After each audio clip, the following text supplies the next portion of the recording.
So ট্রিপের last দিনের জন্য আমি আসলে যে গাড়িটা নিচ্ছি সেটা হচ্ছে জিপ র্যাঙ্গলার। আমি গাড়িটাকে চালাই নেই, এটা আসলে লাকিলি পাইছি, কারণ আমি এন্টারপ্রাইজ থেকে আমার লাস্ট মোমেন্টে একটা গাড়ি দরকার ছিল 8-9 ঘন্টার জন্য।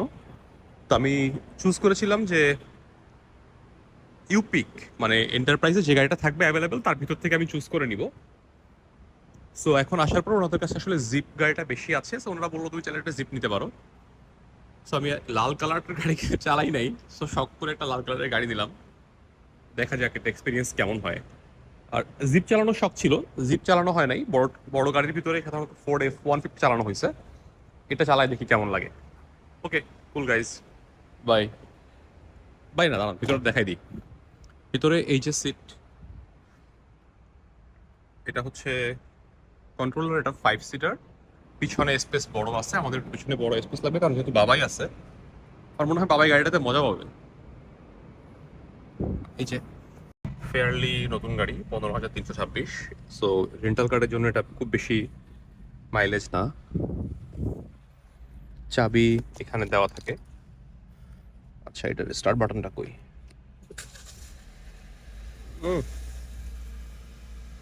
ইন্টারেস্টিং। সবার আগে যেটা করতে হবে সেটা হচ্ছে আমাকে ফোন কানেক্ট করতে হবে। ওকে, আমাকে তো আসলে এখন ভিডিওটা অফ করে। ওকে, সো যেটা বলছিলাম, এই গাড়িটা যে নিলাম, জিপ র্যাঙ্গলার, এই গাড়িটার চালানোর এক্সপিরিয়েন্সটা বলি। অনেক টাইট সাসপেনশন, ব্রেকও বেশ টাইট, এবং এটার ড্রাইভিংটা অনেক বেশি এঙ্গেজিং কম্পেয়ার টু যেগুলো আমরা লাক্সারি ভেহিকেল বা যেগুলো আমরা আসলে কমফোর্ট ভেহিকেল চালাই, যেমন লেক্সাস বা GV80, যেটা আমরা আগে রেন্ট করেছিলাম। যেহেতু এটা আসলে রাগের টেরেনের জন্য বানানো, যে আপনি এটা দিয়ে অফ রোড করতে পারবেন, বিভিন্ন জায়গায় যেতে পারবেন, এটার ফুল বিল্ড কোয়ালিটিও এরকম। এমন না যে আপনি গাড়ি চালায় চিল করে বসে থাকলেন, এটাতে আপনাকে এঙ্গেজ থাকতে হবে। এটা খুবই ফান, ফান টু ড্রাইভ জিনিসটা আমাকে সেটা মনে হয়েছে। আর কিছু জিনিসপত্র হচ্ছে, আপনি গাড়িতে ইন্টেরিয়রটা দেখেন, যেমন এইখানে দেখবেন ডিজিটাল গেজ ক্লাস্টার, এটা আসলে অ্যানালগ গেজ ক্লাস্টার। এই ব্যাপারটা আমি খুবই অ্যাপ্রিসিয়েট করি, যে এই যে অরিজিনাল কাটা যেটাতে আপনার স্পিড দেখা যায়, মিটার দেখা যায়, ডিজিটাল পার্ট একটু মাঝখানে আছে, বাট এই পার্টটা আসলে অ্যানালগের মতো। সো এইটা খুবই একটা সফটওয়্যার নাইসার টাচ, যদিও এটা নতুন ইয়ারের গাড়ি, জিপ র্যাঙ্গলারের। আর এছাড়া আপনি যদি পুরো পার্টটা দেখেন, এগুলা বেশ বাটন হেভি এবং নব হেভি জিনিসপত্র, যাতে আপনি আসলে অফ রোডিং করার সময় কোথাও গেলে যিনি পাশে আছেন উনিও চাইলে কন্ট্রোল করতে পারবেন, বা আপনিও কন্ট্রোল করতে পারবেন। আপনাকে টাচ স্ক্রিন খোঁচাখুচি করতে হবে না, কারণ আপনি ট্রেনে গিয়ে গাড়ি আটকায় গেলে কোথাও তো আসলে টাচ স্ক্রিন চিপে চিপে কাজ করবেন না। এটা হচ্ছে অল হুইল ড্রাইভ।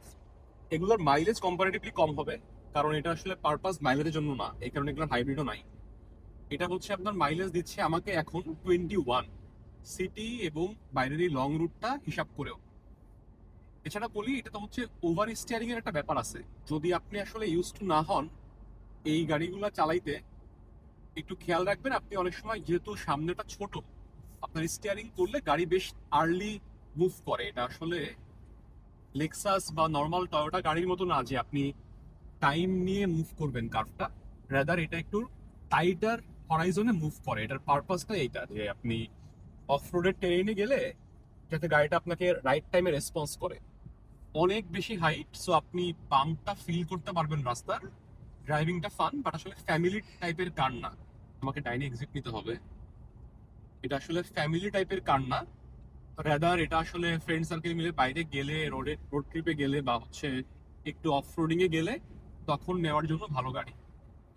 ভয়াবহ ভালো পিক আপ, যেহেতু এটার পারপাসই হচ্ছে অফ রোডিং। আপনি ধরুন একটা লাইটে দাঁড়াচ্ছেন, রেড লাইটে, আপনি যখনই গ্রিন লাইট আসলো আপনি জাস্ট অ্যাক্সিলারেটরে হালকা প্রেস করলেন, গাড়ির সঙ্গে সঙ্গে ভালো পিক আপ নেয়। এই রুফটা পুরোটা খুলে ফেলা যায়।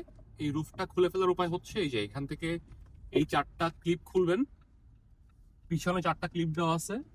এই 4টা ক্লিপ খুললে এই রুফের এই পুরো পার্টটা আলাদা হয়ে উঠে যাবে। এটাকে আপনি হাতে করে নিয়ে পিছনে গাড়ির দিকে, যেটা আমরা বলি, বা ব্যাগডালা যেটাই বলেন না কেন, ওইখানে রেখে দিতে পারবেন। আর ওভারঅল এইগুলো খুবই বেসিক, খুবই ফ্যান্সি কিছু না, কিন্তু এই লেদার মানে এই জিন্স টাইপের এই ফেব্রিকের টাচটা ভালো লাগছে। এটা নতুনটাতে করছে এটাতে, এটা টাচটা খুবই সুন্দর। এবং আরেকটা ইন্টারেস্টিং জিনিস দেখেন, আমরা যে লেক্সাসটা চালাইলাম 5 দিন, লেক্সাসের স্ক্রিনের থেকেও কিন্তু এই স্ক্রিনের কোয়ালিটি এবং এই স্ক্রিনের আসলে ডাইমেনশন সিগনিফিকেন্টলি বেটার। জিপের একটা হিস্ট্রি আছে। এই জিপ গাড়ি কিন্তু প্রথম বানানো শুরু করছিল হচ্ছে উইলিস ওভারল্যান্ড 1941-এ। এটা সেকেন্ড ওয়ার্ল্ড ওয়ারের সময় যখন আমেরিকান আর্মির এই রাগের টেরেইনে বা বিভিন্ন টেরেইনে বা মাটির জমিতে যখন চলে যাওয়ার জন্য গাড়ি দরকার হয়, তখন কোনো গাড়ি ছিল না। সো এই উইলিস ওভারল্যান্ড প্রথম ইউএস গভর্নমেন্টের কাছ থেকে কন্ট্রাক্ট পায় জিপ নামের এই গাড়িটা বানানোর জন্য, যেটা আসলে হুইল বেস হাই হবে, সব ধরনের মাটিতে চলাচল করতে পারবে। ওয়ার্ল্ড ওয়ারের পরে এটার একটা সেকেন্ডারি ভার্সন বের হয়, যেটা আসলে সাধারণ মানুষের ব্যবহারের জন্য গাড়িটা ওরা বানায়, জিপ গাড়িটা। তখন থেকেই গাড়িটা আসলে এই ওয়ার্ল্ড ওয়ারের একটা টাচ আছে, একটা রাগের টেরিন আছে বিধায় একটা গ্রুপ অফ পিপল এটার আসলে খুব বেশ প্যাট্রোনাইজ করে এবং তারা এটাকে ইউজ করে। এখন অফরোডিং এর জন্য বেশ পপুলার এই গাড়িটা। এরপরে এই গাড়িটার মালিকানা চলে যায় হচ্ছে এএমসির কাছে। তারপরে 50s পরে যখন ক্রাইসলার এএমসি কে কিনে নেয়, এএমসি মানে হচ্ছে আমেরিকান মোটর কোম্পানি, ওরা গাড়িটা বানাইতো। তারপরে যখন এএমসি কে কিনে নেয় ক্রাইসলার, এখন হচ্ছে ক্রাইসলার এই জিপটা বানায়।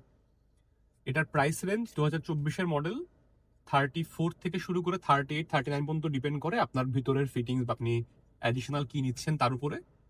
বাট চালানোটা ফান। আপনি যদি কোথাও ট্রিপে যান বা অফরোডিং এর প্ল্যান থাকে, ফ্রেন্ড সার্কেল মিলে গেলে, বাচ্চা বা এরকম কেউ সাথে না থাকলে নিতে পারেন, চালায় দেখতে পারেন।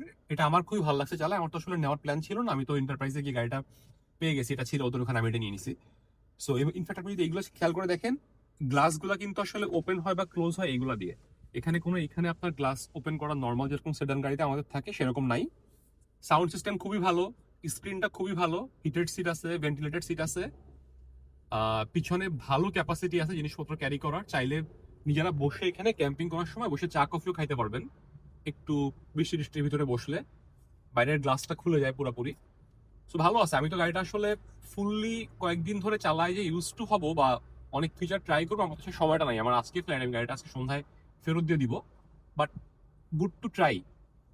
এটা হচ্ছে আমি পরে কোথাও ফ্রেন্ড সার্কেল মিলে ট্রিপে গেলে হয়তো বা নিয়ে দেখবো, কারণ চালানোর এক্সপিরিয়েন্স বা রেসপন্সিভনেস খুবই ভালো। মানে গাড়িটা প্রপার রেসপন্স করে আপনার অ্যাক্সিলারেশনের সাথে, ব্রেকের সাথে। এটা ফান আছে। সো এই ছিল মোটামুটি আমাদের জিপ র্যাঙ্গলারের রিভিউ। আর কিছু বলার আছে, আরেকটা জিনিস হচ্ছে এখানে কিন্তু অনেক বেশি স্টোরেজ নাই।